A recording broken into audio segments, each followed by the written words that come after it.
Qiang Jin Jiu. Book 2, Other Heroes of Chaos. Chapter 154, Man. After getting scolded, Xiao Qiye still had to receive his punishment publicly in the military tent. He had been demoted and now he could not even be considered a commanding general. So, what if he was a talented genius? He still had to eat the humble pie after suffering a defeat. Never brag on the war zone about the battles once fought and the enemies once vanquished, as all of these counted for nothing. Xiao Qiye killed Huhlu at the Shazan camp, and this indeed was the subject of intense discussion in the army. However, Xiao Fangxiu did not reward him and instead made him a general in charge of military supplies.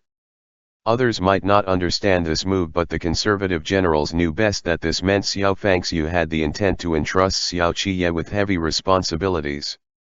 Xiao Fangxiu did not reward him because he wanted to shut up the mouths of those criticizing Xiao Qiye. He wanted to prove that he was far harsher and more exacting on his son than he was to others.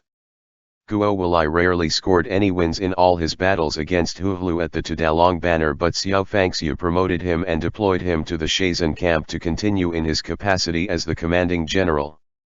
With such a stark contrast, the smart ones would all know to shut up, as this meant that Xiao Qiye's promotions in the future would all be based on genuine and solid military achievements, and it would also leave Xiao Qiye room for defeat.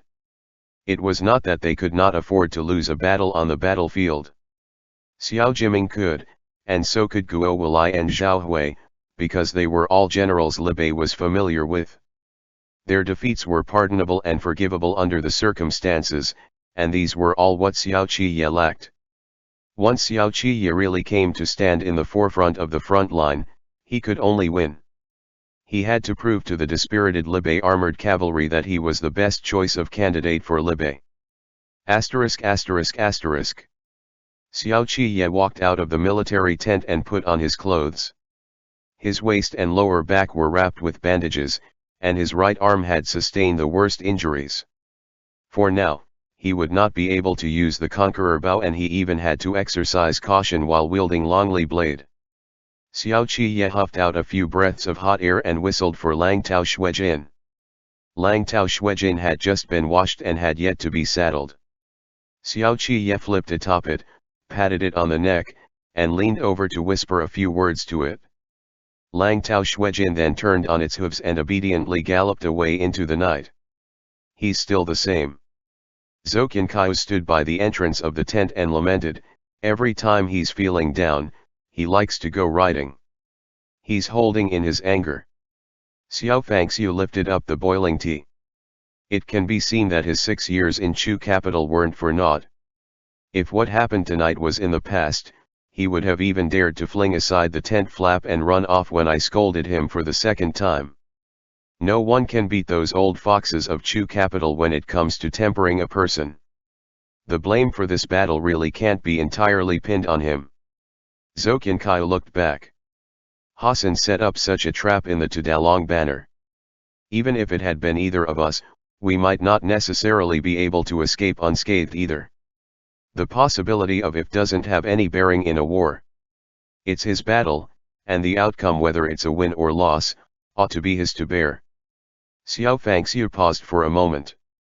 There's no doubt that this battle is lost. That he dared to turn back to the marshlands of the Tudalong banner to outflank and fight makes me really happy deep down. Isn't that right? Zhou Qiankai laughed as he pointed at Xiao Fangxiu. It's just like you to say one thing but mean another. Xiao Fangxiu held the teacup. But I can't praise him. Zhou Qiankai replied, you never held back your praises for Jiming. These two brothers are different. Xiao Fangxiu turned his face sideways to face him. Jiming takes after his mother. After having a little brother, he often hears others speak of how Aye resembles his father, as if he's snatching Aye's place by being born a couple of years earlier. As such, I must praise Jiming often. Aye takes after me. What's more, he's the youngest of the family. He has Jiming as an older brother shielding him, and that makes him a wild one who dares to play with whatever his heart desires. He almost broke his neck when he fell while taming his horse when he wasn't even 14, and the moment the injury healed, he insisted on carrying on with taming the horse even if he had to sneak out to do it. That battle he fought when he was 14 was so beautifully executed that there wasn't a person who didn't praise him when he returned to dying. At that time, he didn't allow anyone to give him what he wanted. He had to obtain it on his own, even if he had to go without food and drink. A personality like his doesn't need praises but scoldings. Being a father is a skill. I can't be compared to you. Zhou Qian's wife had died prematurely. After the Battle of Tianfei Watchtower, he had wandered all over Great Zhou and did not remarry, so he naturally had no children. He sat down and said, but there has been no lack of talents from Biancha in recent years. Amuir has a great son, too. Hassan is neither arrogant nor rash, and he is decisive and straightforward in all the moves he makes. Amuir has a good eye. Xiao Fangxiu took a sip of the hot tea. The rarest thing about Hassan is that he doesn't stick to one combat style, yet his character is rather steady. If Jiming were to be deployed back here, Zhou Qian said, he could more or less restrain him. That's right. Xiao Fangxiu shifted his feet slightly. Zhao Hui's combat style bears the closest resemblance to Jiming's after having learned from the latter while serving under him. But when Hassan previously fought against Qidong, the one he faced up against was Qizuyan, who is of the same kind as Jiming. He is already accustomed to that kind of rhythm. Look at Zhao Hui. Although he was able to contain Hassan's onslaughts of attacks, he was also, at the same time, firmly nailed down in place by Hassan in the northern route. Zhou Qian started to laugh. But when Hassan faced Aye, it was one formidable adversary against another. Even if their military strength were equally matched, I still think that the probability of both sides suffering losses is much higher. You're thinking too highly of him by saying both sides will suffer losses. He is currently no match for Hassan at all. Hassan has been on the battleground for even longer than Jiming, and experience is something that's far more fearsome than talent. The discrepancy between him and Aye is not insignificant. Xiao Fangxiu stood up, flipping and turning a dagger between his fingers as he stared at the straw target across him. The wolf pup can't win. Zhou Qian clasped his hands behind his back and said leisurely, the general in charge of military supplies is a good post. Once he has a thorough grasp of its workings, he will know all of Libei's major and minor military routes, the strengths and weaknesses of the various camps, and even the personalities of the commanding generals like the back of his hand. Xiao Fangxiu threw the dagger hard and hit the bullseye. He turned his head and smiled smugly at Zhou Qian. I'm going to give Amuir a gift and let him witness my prowess. It was almost dawn when Xiao Qiye returned. He dismounted, and Chen Yang came forward to hand him a handkerchief. He wiped the sweat on his neck and saw Xiao Fangxiu standing a short distance away, motioning for him to go over. He was not at all willing and thought of pretending not to have seen him. So, Xiao Fangxiu hung one arm over the back of Xiao Qiye's neck, forcing Xiao Qiye to bend down, then used his other hand to vigorously touzle the top of Xiao Qiye's hair until it was all a mess. Where's my falcon? With some difficulty, Xiao Qiye finally broke away and rubbed his neck. Don't feed it raw meat. It's your falcon, so why are you asking me? Xiao Fangxiu took a few steps forward. Seeing him still unhappy, he turned around and made to kick him. Xiao Qiye hurriedly leaped away and said, I'm just asking. Xiao Fangxiu ignored him and petted Lang Tao Shuijin. We had a new batch of horses from last year back at home. There's one that has just the opposite color as this one. White tinted with black. A real beauty. Oh. Xiao Qiye could tell his intent. You want to give it to me? Xiao Fangxiu looked askance at him. Your elder sister-in-law is keeping it for your wife. Xiao Qiye cast a glance at Hanjian Mountains behind him and said nothing. That arm guard is pretty good. Xiao Fangxiu stepped on the wooden railing and hoisted himself up to sit on it. Seeing Xiao Qiye looking back, he followed suit and turned sideways to shoot a glance at Xiao Qiye's expression. Where did you craft it? It's not of Qidong style. Of course it's good. Xiao Qiye turned his head back and said secretively, as if he had something to hide, that's my protective amulet. Xiao Fangxiu uttered a perfunctory acknowledgement, then followed up right after with a question, where is she from? You couldn't have taken her to Bianbo camp, could you? It's full of scummy men there. How old is she? Xiao Qiye said, scummy men. Xiao Fangxiu did not get it. Xiao Qiye took several steps back.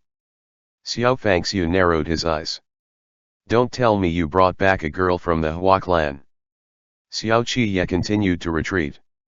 On seeing his father's lost and puzzled expression, he inexplicably laughed out loud, and while he was at it, he removed Longli blade and tossed it to the side. Xiao Qiye. Xiao Fangxiu sensed something amiss. You'd better tell me honestly. Xiao Qiye suddenly said in a loud voice, a scummy man. Huh. Xiao Fangxiu suspected he had misheard it and even cocked his ear to one side. I found myself a man. Sunlight shone on Xiao Qiye's face, dispelling the dark clouds of yesterday. This brat was truly a little rascal as he shouted provocatively, the best-looking man in the whole of Great Zhou is my wife. Having said that, he did not even wait for Xiao Fangxiu's reaction before he turned around and took to his heels. Xiao Fangxiu fell silent for a very long time. Chen Yang softly swallowed his saliva and saw Xiao Fangxiu jump up abruptly. As Xiao Fangxiu landed on the ground, he almost tripped over himself. Chen Yang hurriedly called out, Your lord. Xiao Qiye. Xiao Fangxiu let out an earth-shaking roar. He pushed himself off the ground with his hands to chase after him, but he could not catch up. In a fit of anger, he picked up a piece of horse dung and flung it at Xiao Qiye, cussing, Get your ass back here and make yourself clear. End chapter. Qiang Jin Jiu. Book 2, Other Heroes of Chaos. Chapter 155, Negotiations. Xiao Qiye received not only a scolding, but also a beating. However, he had been thinking about this matter for a long time, and he did not want to hide it from his family. He stood inside the military tent to accept his punishment of demotion. Before the commanding generals withdrew from the tent, they sneaked a glance at Xiao Fangxiu, only to find his lordship was even angrier. Zhou Qiankai looked at the arm guard over and over again, then gave Xiao Fangxiu a slight thumbs up. I really can't tell from this. Xiao Fangxiu stood at the other end with his back to them and said, Would I not know what arm guard he uses? At most, it's processed dog skin. He would simply presume on his thick skin and not put in any effort into this at all. Zhou Qiankai was put in a spot too. As he looked at Xiao Qiye and said hesitantly, Why didn't you mention it to us when you were in Chu capital? Tell Shifu about him now, so that we can, mentally prepare ourselves a little. Prepare, my ass. Xiao Fangxiu looked back. He already had it all figured out and was just waiting for me to take the bait. You'll have to meet him sooner or later. Xiao Qiye took the scolding with his hands behind his back. What ought to be done has to be done. I still want to take him home this year to see mother. You sure have it all arranged, huh? Xiao Fangxiu's words were loaded with sarcasm. I might as well call you father. Xiao Qiye did not dare to continue this thread of conversation. Where's he from? Zhou Qiankai set down the arm guard. Chu capital. Xiao Qiye answered honestly, Zongbo. So, Zhou Qiankai said to Xiao Fangxiu. That's still not too bad, it's close by. He followed up with a question, how old? Xiao Qiye answered, 21. Pretty young. Zhou Qiankai inexplicably found this prerequisite to be familiar, but he could not quite put his finger on it for the moment and merely continued, the arm guard is quite well done. Is he in this trade? Xiao Qiye replied. No. Xiao Fangxiu sneered, do you dare to repeat what you said outside earlier to your Shifu? Xiao Qiye gave a slight cough. Xiao Fangxiu said, I demoted you, and you stabbed me in the heart. Xiao Qiye found these words of his familiar. Not falling for it, he said, I didn't. I wouldn't dare to. Zhou Qinkai was still wondering about what kind of person this man was, so he asked, then, what's his name? Is he from a clan we are familiar with? Yes. Xiao Qiye paused for a moment, then answered, Shenzhequan. ******. Several days later, Kong Ling and Yu Xiaozhe arrived at Loxia Pass. Tse province wanted to discuss long-term cooperation with Loxia Pass, and both parties had more or less reached an agreement through their written correspondences. This time, they wanted direct passage through it so that they could arrive at Hubei province before the end of the 8th month. The 8th month had only just started when the original commander of Fan province's garrison troops revolted with the intent to proclaim himself king. He even deployed troops to seize Den province first, wanting to use this opportunity to threaten Tse province. In addition, he also sent a document to demand Tse province to transfer the grains they sold to Cha province to them, calling it a loan of grain. Shenzhequan, of course, ignored him and got Zhou Gui to draft up an official denunciation which also served as a declaration of war and dispatched it to Cha province with the intent to join forces and eradicate the bandits. With the exception of his own self, he slapped the label of bandits on all the armed groups in Zongbo. This King Yi of Fan province naturally did not accept this, and both parties hurled verbal abuse at each other from afar. The advisors under their command traded letters to send greetings to the other party's ancestors. At the same time, they also spared no effort to make the other party out as rebels, while describing themselves as being compelled to revolt for the sake of the people. Shenzhequan did not remain idle either. Time was precious at present. In between the exchange of abuses on both sides, he had the Tse province's prefectural yamen start repairing the bridle paths and relay stations leading to the various prefectures. This was no small project and could only be completed at the end of the year. Meanwhile, Tse province's garrison troops continued to push ahead with their training. Tse province was now expanding at full force ahead. Apart from what is needed for Hubei province, the profits from the sales of grain this time are enough for the repairs of the bridle paths. But the grains distributed by the yamen will no doubt be reduced as well. I don't have the heart to turn away the increasing number of refugees as winter comes around. Zhou Gui presented a book to Shenzhequan. And with the weather getting colder, we are seeing a gradual increase of refugees from Dan province. Speaking of the refugees from Dan province. Holding the book in hand, Shenzhequan turned to look at Yao Wenyu. Yuan Zhou comes from Dan province and knows more about the current situation there better than we do. Why is the number of refugees increasing so much all of a sudden? Upon hearing him, Yao Wenyu, who had a coat draped over him, answered with a serious countenance, after the previous emperor's death, Han Chen wanted to convince the Empress Dowager to create more official positions for the descendants of the noble clans and use the state treasury to support these descendants on behalf of the noble clans. The list comprised over 10,000 people, but the Empress Dowager didn't consent.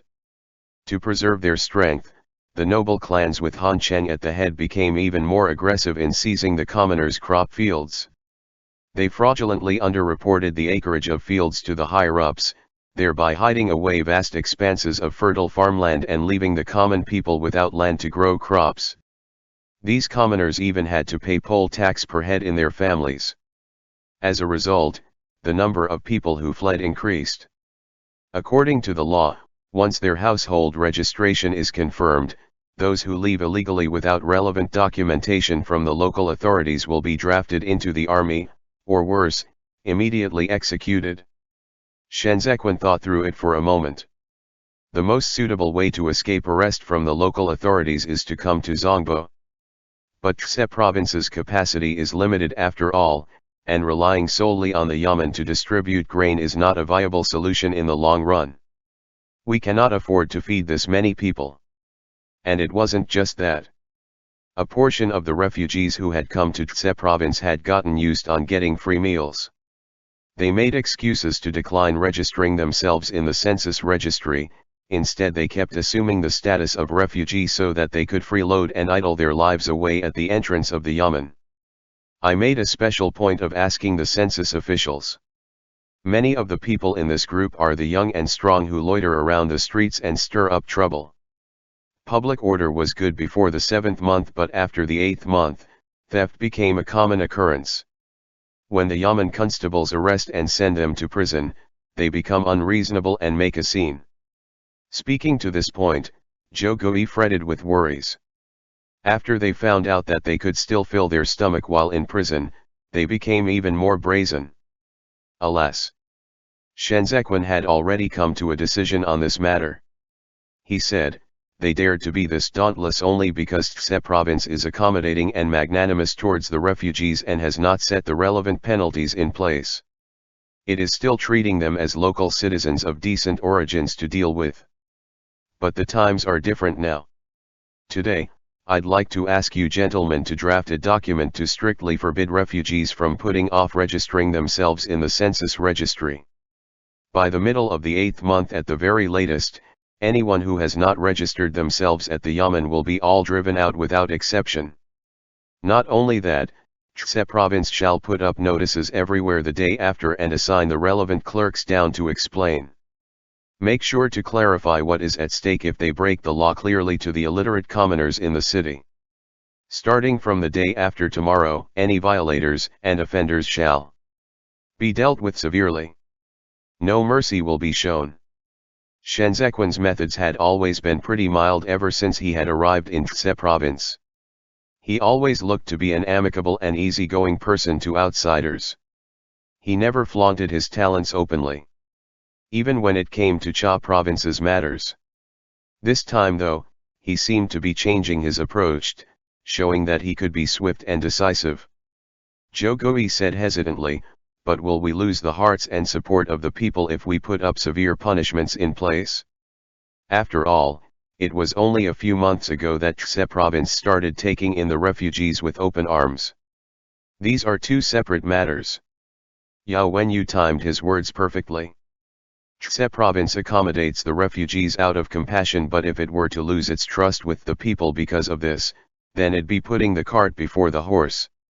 As the saying goes, to deal with external foes, we have to first resolve internal conflicts. Tse province must first eradicate its internal threats as soon as possible. Otherwise, it will prove to be a burden in the future. Fan province already has a King Yi now. Shenzhequan set down the book. This King Yi wants to establish a small Zongbo imperial court at the southeastern side of Tse province, and he has assembled the military forces from the two prefectures of Fan province and Deng province and poised them for combat against Tse province in an attempt to get us to be his granary. The situation will be even more chaotic after spring next year. We cannot yield and make any more concessions because of the words benevolence and righteousness. Besides, this is also a good thing. Yao Wenyu said to Jiuqing. Repairing the bridle paths and relay stations need manpower, and the refugees just so happen to fill in the vacancies in Tse province. With the Yamen distributing grains to them based on the quantity of work, they have somewhere to use their strengths, and they also get to fill their stomach, so naturally, they won't go around stirring up trouble. Jiuqing nodded as well on hearing this. Once the household registration is settled, the Yamen will have an exact number of people in Tse province. If we start with the surveillance of fields at the end of the 8th month, we will be able to finish the divisions of fields before the start of spring next year. As long as we don't encounter a natural disaster next year, Tse province's granary will be able to maintain its abundance.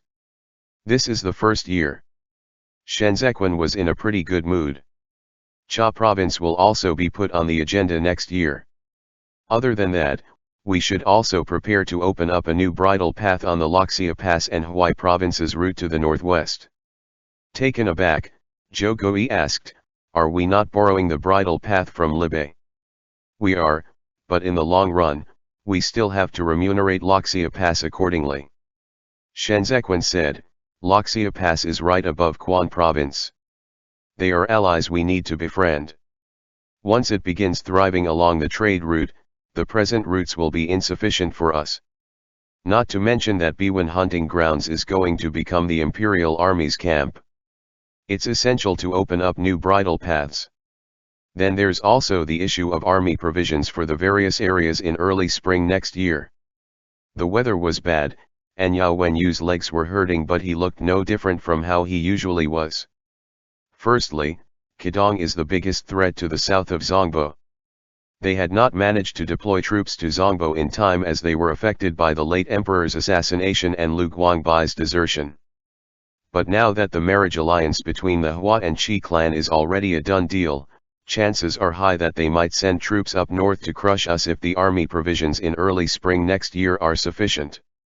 Secondly, now that Libei has broken free of Chu capital's control, the northeast supply route has been stripped of the rights to directly access the Juexi's granaries.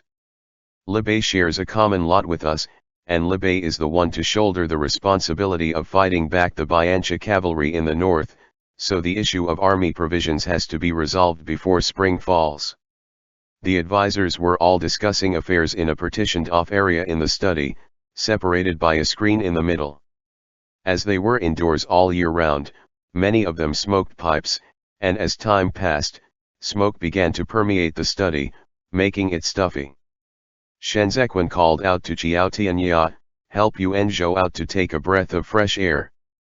Yao Wenyu bent over slightly in a bow to Shenzhequan from the wheelchair he was seated in and let Qiao Tianya push him out. Shenzhequan instructed Zhou Gui to open the windows and have the advisors in the partitioned area take a break, too. The air in the room was too heavy and smoky, so Shenzhequan headed out as well to take a breather in the chilly wind. It was the rainy season in Tse province of late. Sunny days were few and far between, and the weather was extremely cold. Worried that Shenzhequan would fall ill again, Ji Gang was particularly cautious and watched him every day as he put on extra clothes and had Fei Sheng follow him around whenever he headed out. The moment Fei Sheng saw Shenzhequan step out, he walked over to hand him the cloak. Shenzhequan draped it over himself and walked along the covered walkway for a moment. The flowers of the pagoda trees in this courtyard had long withered, and the leaves on the branches had all fallen off, leaving bare trees set against the backdrop of gloomy skies. It was quite the picture of bleakness and desolation. Thinking of a way to amuse him, Fei Sheng said, Master, there's also a copper crock in this Zhou's residence that's exactly a copy of the one in our residence. There are a few brocade carps in it that got swatted around by that gluttonous cat of Mr. Shenzhequan looked over and said, the one in our residence is a housewarming gift from Madame Zhou. Shenzhequan felt a little chilly standing there, but he felt a lot more clear-headed. Noting that it was about time, he headed back under the eaves of the study. Qiao Tianya and Yao Wenyu had not yet returned, so he waited for a while longer. At that moment, Zhou Gui came over in a rush, gesturing for Shenzhequan to head in. By then, it was almost the hour of Yu, and after 3 more quarters of discussion, it was time for dismissal. The advisors still had to work through the night to draft the new documents, and Shenzhequan had to head to the study to review the details and discuss the finer aspects with everyone when he woke up the next morning at the hour of Mao. It was a race against time to get the notice up before midday the day after tomorrow. Once winter comes around, the mutual market of Libei will also start bustling with activities. Shenzhequan stood by the door as he conversed with Zhou Gui. Negotiate with the Yan clan if you can, if not, forget it. When the time comes, we can take a detour to Juexi from Huai province. Although it's a long distance, we can think of a way to traverse the waterways owned by the Hua family of this city. The army provisions also. Ding Tao entered from the courtyard entrance and leaped over the railings in a couple of steps. Shenzhequan broke off their conversation and signaled for Ding Tao to speak first. Ding Tao's cheeks were slightly flushed as he excitedly exclaimed, "Young master, the princess consort of Xiao Shi Sui is here." End chapter. Note. 1 hour of you is 5 to 7 p.m. 2 hour of Mao is 5 to 7 a.m. Qiang Jin Jiu. Book 2, Other Heroes of Chaos. Chapter 156, Eldest Sister-in-Law. Xiao Shi Sui's princess consort, Lu Yizi, and Xiao Jiming were childhood sweethearts who went on to live in conjugal harmony after their marriage. She was a renowned figure in Libei for her virtues. When the princess consort of the Prince of Libei passed away from illness, Xiao Qiye was still an ignorant child. As the saying goes, a virtuous elder sister-in-law is comparable to a mother, and that was precisely what Lu Yizi was in Xiao Qiye's eyes. She was not only Lu Guangbai's younger sister but she was also Qi Ziyun's bosom friend. The horse carriage stopped outside the city of Tse province, accompanied by the Libei armored cavalry on both sides of the public road. Lu Yizi sat within and listened to the incoming sound of footsteps beyond the curtain. Someone called out, "Vice Commander! Vice Commander!" Lu Yizi gently clasped her hands and thought in delight. That's him. Zhou Gui stood outside the horse carriage and paid his obeisances from afar. Greetings to your ladyship. It has been a long, tiring journey for your ladyship, so please head into the city quickly. Lu Yizi had never seen Zhou Gui and naturally, she had never heard Zhou Gui's voice either. Since it was Vice Commander that she heard earlier, she mistook Zhou Gui to be Shen Zequan. The horse carriage drove towards the city gate, and as the wheels rolled over the gravel, she quietly lifted a corner of the window curtain and saw Zhou Gui's back. Zhou Gui was standing with his back to her, so Lu Yizi could not see his face and thought that this Shen Zequan was rather different from the way Xiao Qiye described him in the letter. She soundlessly put down the curtain but lifted it again after a moment for another look. This time, Zhou Gui's face was revealed. He was much older than Xiao Jiming. He was of average stature and had a thin and lean face with a handsome beard to match. Lu Yizi was so startled that she was struck dumb. Fortunately, she still had her wits about her and could still remember that Shen Zequan was supposedly 2 years younger than Xiao Qiye. Right at this time, she saw Zhou Gui bow over slightly to make way for a figure in white. This figure in white was tall and slender. Although he was standing sideways, she could vaguely catch a glimpse of his appearance. Lu Yizi sized him up carefully, thinking that Ye truly wasn't bragging. He was indeed a beauty. Presumably, he took after his mother more. How would Shen Zequan know that Lu Yizi was sizing him up? He spoke to Zhou Gui in a hushed tone. I'd like to ask the various advisors to draft up the new document today. Other matters can be temporarily postponed for discussion on another day. Even if Zhou Gui was an obtuse one, he also knew who Lu Yizi was here to see. He followed Shen Zequan closely and said, I'll immediately assign some men from the yamen over. Shen Zequan was momentarily taken aback. Whatever for? Zhou Gui's palms were sweating as he answered, to protect you. Shen Zequan was speechless. He looked at the accompanying retinue of about 500 men from the Libei armored cavalry. If they were really here to capture him, Zhou Gui would not have been able to stop them, even if he wanted to. Xiao Qiye had not sent any letters after the 8th month, so he could only act based on his conjectures. He promptly reassured Zhou Gui in a casual tone, perhaps the heir apparent's consort is merely passing through. Tse province leads directly to Cha province, and it's a lot more convenient to head into Qidong from there. There is no need for your excellency to be overly worried. We are not enemies with Libei. Who would have guessed that such a spontaneous remark from Shen Zequan would really hit the nail on the head? It was precisely to go to Qidong that Lu Yizi was headed south this time. Due to Lu Guangbai's desertion, Lu Pinjian had been implicated and the imperial court had ordered him to be taken into custody for a trial. However, Qi Ziyun simply outright detained Ying Shi, the army inspecting eunuch of the Bianjun Commandery, and demanded an explanation from the Ministry of War on the grounds of Ying Shi's repeated interference in military affairs of Bianjun Commandery and involvement in the issue of Bianjun's army provisions. At the same time, she took Lu Pinjian into her own camp to look after him.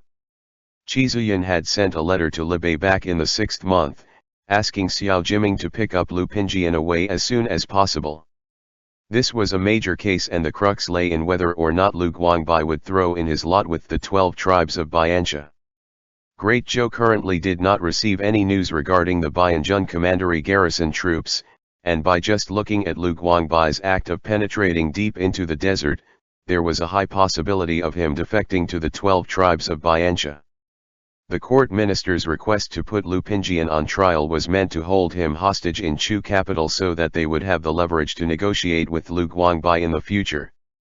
The document relayed by the Ministry of War met with obstruction in Qidong though, with Qiang turning a blind eye to it. At this juncture, the Jinyi Wei ought to have been the ones with the responsibility of carrying out the arrest on orders of the imperial edict. But the capture did not happen. When the Zongbo troops were defeated 6 years ago, it was on imperial edict orders that the Jinyi Wei led by Ji Lei detained Shen Zequan for questioning. It required not only an arrest warrant but also the official writ of arrest decreed by the Ministry of Justice at the behest of the Emperor, as well as the Emperor's orders in ink. After Li Jianheng's death, the Empress Dowager took over the mandate of heaven in his place. There was originally a plan for the Empress Dowager and Grand Secretariat to jointly issue the paperwork in place of approval personally penned by the Emperor himself. However, Qiang did not accept this. She would only acknowledge imperial orders personally issued by the Emperor himself, and as long as the Jinyi Wei who went down to Qidong did not come bearing the imperial edict drafted from the hand of the Emperor, she would not release Lu Pinjian. Han Cheng, in personally leading the ceremonial guards of honor for the marriage between the Hua and Qi clans, was also meant to negotiate with Qiang regarding this matter. The remuneration offered by the Empress Dowager was rather generous, but no agreement was reached. As Chu capital was now reliant on Qiang's military forces, they did not dare force Qiang to hand the man over. Xiao Jiming had previously sent people over to inquire about the situation on the pretext of sending congratulatory gifts, to which Qiang had verbally given him an explicit answer. Lu Yizi's current trip was thus for the precise purpose of fetching Lu Pinjian to bring him over to Libai, and to help her father-in-law back at home find out the kind of person Shen Zequan was while she was passing through. Shen Zequan naturally could not allow Lu Yizi to stay over at a relay station, which was rather unfitting of her status. So he made a special point of deploying people to tidy up the courtyard and invite Lu Yizi to stay for the night in Xiao Qiye's name. Lu Yizi noted that the upturned eaves of the residence were all in a style that Xiao Qiye was partial to, and the insides and outsides were both organized and well taken care of. She could not help recalling the letter Xiao Qiye wrote to her before her departure, of which 3 pages were devoted to showering Shen Zequan with praise. Lu Yizi got off the horse carriage, and Ding Tao joyfully came over to greet her. Lu Yizi was happy to see him and pulled him along as she gave him a once-over. Tao Sui has also grown a head taller now. Why didn't you return home with the second young master? Ding Tao replied, Master commanded me to stay put and stay by young master's side. Lu Yizi called for the maidservant to bring candies for Ding Tao. She sat on the chair, put her hands together under her sleeves, and asked gently, Does the second young master often stay here? Ding Tao hemmed and hawed, having been cautioned by Jiao Tianya before, yet he also did not dare lie to Xiao Shisui's princess consort. And so Lu Yizi spoke in an even softer voice, When you were home last time, you'd often come over to ease my boredom. The little young master has always known Tao Sui as his gurgr. He's constantly longing for you to come home and play with him. As she spoke, she turned slightly to the side, looking a little sad.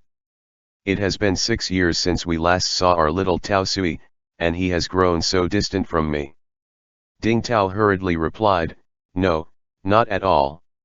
Your ladyship treats me well. Even before I left for Chu capital, you instructed Jingur to look after me. I remember it all. Lu Yizi then turned back around and said, You're young. As the older brothers, it's their responsibility to take good care of you.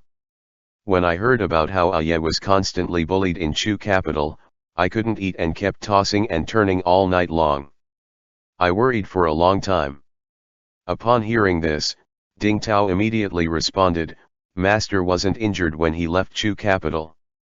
The 8 great training divisions couldn't catch up to us, and that Han Jin who came after us is still locked up in prison. Your ladyship need not worry, Master is a very formidable man now. Since Aya is this impressive, Lu Yizi worriedly spoke, why did your journey take so long? The young master was injured, Ding Tao recounted. Master was trapped in the capital by Han Cheng, and young master helped a great deal. But that Han Cheng was truly an abominable one. He even used young master's teacher to threaten him. Young master didn't manage to save his teacher, and after leaving Chu capital, he fell severely ill. All the physicians along the way weren't any help, so we didn't dare to hurry. Lu Yizi did not know who Shen Zequin's teacher was, but she was alarmed to hear this, and her expressions betrayed some of her genuine concern as she asked, what happened after? Has he recovered? Ding Tao was unsure of how to explain this. He looks to have recovered, but Master and Grandpa both say he hasn't. The last time young Master was in Cha province for business, he fell sick on the way, and Master flew into a terrible rage when he came back. Lu Yizi knew it. As expected, Xiao Qi did indeed come by often. I've never seen Aya angry before. But Master was in a rush and only stayed a night before he had to leave. Ding Tao thought about it for a moment before adding on in a small voice, he got inside by somersaulting over the city walls. Understanding dawned on Lu Yizi, and she said, then, are you happy staying here? If you want to go back with me, I'll bring you along. Ding Tao hesitated. He wanted to return to Libei, but he could not simply just leave Tse province, either. He had made plans with Li Xiong to go fishing at the outskirts of the city in winter, and had also promised Ji Gang that he would learn a set of moves before the new year. Most importantly, Shen Zequin never deducted his allowance, and he had never scolded him even when he kept the frogs in Shen Zequin's courtyard. Lu Yizi looked pensive on observing this. She patted Ding Tao on the head and did not pressure him any further. If Ding Tao was this hesitant, it meant that Shen Zequin treated him very well, and this was proof that Shen Zequin was not a difficult person to get along with. At the very least, he had exceptional patience with this half-grown youth. Lu Yizi mused to herself. Here was a good-looking, domestic, patient, and loyal man who valued ties. Not only could he take care of domestic affairs, but he could also attend to official duties. He could keep Aya in check, and yet he was not overly domineering. His health wasn't the best, likely an old ailment from his earlier years in Chu capital. And despite the many setbacks he had suffered in his life, he remained amiable and easygoing. Such a wonderful child. Lu Yizi clapped her hands together and said in excitement, quick, prepare the brush and ink. I'll write a letter. Send it back to Dying overnight, and have the heir apparent deliver it to his lordship on the battleground once he's done reading it. Asterisk asterisk asterisk. As a man who was not in Lu Yizi's immediate family given her status, Shen Zequin could not pay his respects to her face to face, so he erected a screen in the courtyard to separate them. They had already learned that Lu Yizi was transiting through and thus prepared a small feast to welcome this guest from afar, with Zhou Gui's wife as company during the meal. Madame Zhou was an astute one. She repeatedly praised Shen Zequin to the skies during her private conversations with Lu Yizi and picked a few incidents to recount to Lu Yizi. Lu Yizi's initial impression of the Shen clan had all been based on Shen Wei. It was Xiao Qi who sent her a letter overnight to gush on and on about Shen Zequin's good points for a whole 3 pages. Eventually, he implicitly said that he had been beaten up by his old man at the battleground and was even demoted. He also concealed the incident where he had been in danger at the Tudalong banner and merely said that he was injured, which made Lu Yizi's heart ache so much that she did not want to reproach him further regarding this matter. Lu Yizi was only staying over for 1 night. She still had to head south to Cha province tomorrow. When the feast ended, she specifically summoned Shen Zequin into the hall. The more she looked, the more good-looking she found him to be, and the more satisfied she was. Remembering Xiao Qiye's mention of Shen Zequin's past, as well as what she'd heard from Ding Tao, she could not help but feel tender affection for Shen Zequin. Shen Zequin thought the way Xiao Shi Sui's princess consort looked at him was just like how one would look at a rabbit. She was as gentle as she could possibly be, as though being just a tad fiercer would send him into shock. Vice Commander Shen, Lu Yizi said in a soft, gentle voice. I've imposed on you and caused you trouble, so I hope you can accept this gift as a gesture of my thanks and appreciation. Without even waiting for Shen Zequin to answer, she gestured for the maidservant to present it to him. Contrary to his expectation, it was nothing rare, just satin in a box. As it was nothing valuable, Shen Zequin did not turn it down after some polite civilities. But as he accepted it, he found the box to be heavy. When Shen Zequin returned to the courtyard, he opened it to take a look. There were gold and jade bracelets cushioned at the bottom, all intricately inlaid and exquisitely crafted family heirlooms of quality workmanship. Fei Sheng sneaked a peek from behind him and marveled at it. Weren't this a set of family heirlooms meant to be passed down to a daughter-in-law? But he dared not speak his thoughts out loud and silently shifted his gaze away, leaving Shen Zequin to stand alone in place in puzzlement. End chapter.